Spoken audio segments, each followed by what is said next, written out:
Everyone, welcome back to my new video. तो कैसे हैं आप सब लोग, कैसे चल रही है आप सबकी तैयारी। आशा करती हूँ बहुत अच्छे से चल रही होगी। मेरी तैयारी तो क्या ही बताऊँ आपको, बहुत ही बेकार चल रही है आजकल। और ये रहा हमारा गांव का सुंदर सा नज़ारा। मैंने सोचा थोड़ा आप लोगों को अपना गांव भी सैर कराया जाए। और मैं सुबह का नाश्ता बना रही हूँ। अभी तक की मेरी दिनचर्या बहुत ही अच्छी है, मतलब जो चल रहा था बहुत अच्छा चल रहा था। जैसे मैंने आपको बताया, मुझे दिल्ली IAS अकेडमी से कॉल आया था। मतलब इतना खुशी का पल था, लेकिन कहते हैं ना खुशी को जल्दी से नज़र लग जाती है, तो वही मेरे साथ हो चुका है। मतलब क्या बताऊं, ज़िंदगी है आज सही अर्थों में मुझे इसके मायने पता चले हैं कि उतार चढ़ाव आते रहते हैं। अगर एकदम से खुशी मिल जाए तो हम उसे सहन नहीं कर पाते हैं, और हमारे साथ कुछ ऐसा हो जाता है कि हम सदमे में हो जाते हैं। वीडियो आपसे जैसे आपको पता चल रहा होगा कि 2-3 दिन बाद मैं वीडियो लेके आ रही हूँ। जल यात्रा थी, हम लोग सब जल यात्रा में गए थे। काफ़ी अच्छा था, मतलब व्यास जी का यहाँ पे इंतज़ार हो रहा था। तो मतलब ऐसा था कि व्यास जी, आपको पता ही होगा कि अनसुया देवी के मुख्य पुजारी हैं डॉक्टर प्रदीप सेमवाल। इतने अच्छे वक्ता हैं, वो आपको कथा श्रवण करके ही पता चलेगा। और हो पाएगा तो मैं ज़रूर से वीडियो डालूँगी। यहाँ पे मनन भी बहुत खुश है, और वो देखो मतलब उसे ऐसे कार्य बहुत अच्छे लगते हैं। बाकी हस्बैंड जी भी वहीं हैं, उन पे भरणी बांधी गई है। जैसे आपको पता होगा कि उसे बांधते हैं तो एक ही टाइम का खाना खाते हैं और वहीं सेवा में लगे रहते हैं, तो वो वहीं पे हैं। और हम लोग घर में आके घर से शाम को 2-3 बजे कथा सुनने जाते हैं। बहुत ही अच्छा पल है। सभी लोग इतने अच्छे से व्यास जी का यहाँ पे स्वागत कर रहे थे, और इतने हमारी धरती पावन हो चुकी है व्यास जी को पाकर। तो बने रहे हमारे साथ। और सभी यहाँ पे कलश यात्रा कर रहे हैं, तो क्योंकि व्यास जी का यहाँ पे स्वागत किया जा रहा है, मैं चाह रही हूँ कि आप लोग भी व्यास जी का स्वागत देखें कि किस प्रकार से हुआ, और महिलाओं ने कितना सुंदर सा भजन गाया है। तो वो आप लोग भी श्रवण करें और आनंद की अनुभूति प्राप्त करें। तो बने रहें और आगे मिलती हूँ आपको।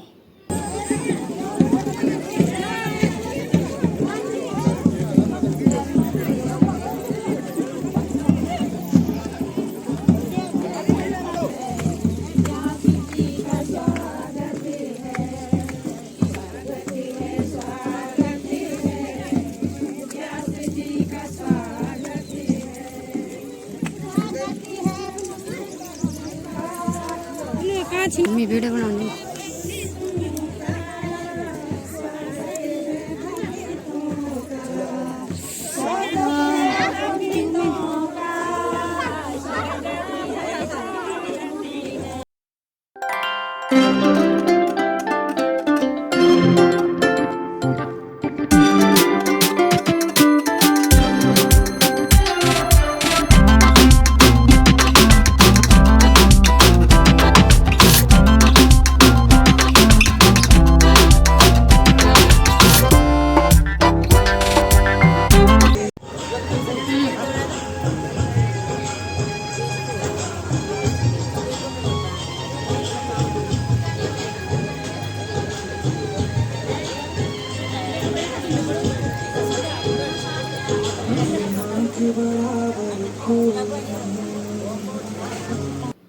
आज ये वीडियो मैं दूसरे तीसरे दिन शूट कर रही हूँ, क्योंकि घर आके बिल्कुल भी पढ़ाई करने का मन नहीं था। वैसे तो मैं रात को पढ़ती ही हूँ, लेकिन आज 2-3 दिन बाद मैंने अपनी पढ़ाई स्टार्ट करी। बड़े सदमे में चली गई थी। जैसे ही घर आई तो घर आके पता चला कि मेरी नानी, जिनकी डेथ हो चुकी है, मतलब काफ़ी बुजुर्ग थे, लेकिन मेरे लिए वो माँ से कम नहीं थी। मतलब कि जब मैं मतलब ऐसी रही होंगी 6-7 साल की, तो तब मैं अपने नानी गांव चले गई थी। उन्होंने ही मेरा लालन पालन किया। और नाना जी तो काफ़ी पहले गुजर चुके थे। उस टाइम भी बहुत सदमा लगा था कि मतलब ऐसा कैसे हो गया, क्योंकि नाना तो उस टाइम पे जवान ही थे। लेकिन नानी की तबीयत बहुत ज़्यादा ख़राब थी, वो अब पहचान भी नहीं रही थी किसी को। लेकिन फिर भी क्या करें यार, माँ बाप होते हैं तो दुख तो होता ही है। मतलब मैं इतने सदमे में चली गई थी कि मतलब ये कैसे हो गया, क्योंकि मैं मिलने भी नहीं जा पाई इन पेपरों के चक्कर में। मैं सोचा एक बार पेपर हो जाएं तो मैं तब जाऊंगी नानी को मिलने, लेकिन नहीं जा पाई। मुझे इतना दुख है ना, तभी तो मैं कह रही हूँ कि भगवान पता नहीं क्या करता है ऐसे। 2 मिनट में इतनी खुशी देता। मुझे इतनी खुशी हुई थी, मुझे दिल्ली IAS अकेडमी से कॉल आया था, मानो कि मुझे LT की जॉब मिली हो। बहुत खुश थी मैं, आपने वीडियो के माध्यम से देखा भी होगा। लेकिन 2 पल में खुशियाँ चकनाचूर हो गई हैं। मैंने उसके बाद वीडियो शूट ही नहीं करा, क्योंकि वो पहले दिन का है जल यात्रा, कलश यात्रा। लेकिन दूसरे दिन मैं गई थी कथा सुनने। जैसे ही मैं घर आई तो मेरे साथ ऐसा हो गया था। लेकिन अब जितना भी हो पाएगा, अगर मैं स्टडी करूँगी तो उसके साथ मैं रूटीन वीडियो शूट करूँगी, डालूँगी आपके लिए। क्योंकि मैंने सोचा यार मैं ऐसे पढ़ी रहूँगी तो मेरे सहारे तो बहुत सारे लोग हैं, वो देख रहे होंगे कि ये नहीं पढ़ रही है और हमें भाषण देती रहती थी। तो इसीलिए मुझे उठना पड़ा, फेस टू फेस बात करना चाह रही थी। लेकिन बिल्कुल भी मतलब मेरी हिम्मत नहीं हो पा रही थी कि मैं फेस टू फेस बात कर पाऊँ। आज बड़ी मुश्किल से खड़ी हुई हूँ। 2 दिन से मैंने खाना भी नहीं खाया, क्योंकि मतलब मेरी माँ थी वो। एक तो जन्म देने वाली माँ होती है, लेकिन जो पालता है वो असली माँ होती है। तो वही माँ थी। उन्होंने मुझे बचपन से शादी होने तक पाला था, और उसके बाद आज मुझे उनके जाने का होता ही है, गम होता है। लेकिन उससे जो बाहर निकले वही इंसान होता है। क्योंकि अगर हम इन्हीं गमों में डूबे रहेंगे तो हम आगे नहीं चल पाएंगे, और उनको भी शांति नहीं मिलेगी। कहते हैं कि अगर शांति चाहिए, उनको शांति देनी है, तो हमें रोना नहीं चाहिए। तो मैंने यही सोच के और व्यास जी की बातों को मैंने याद किया।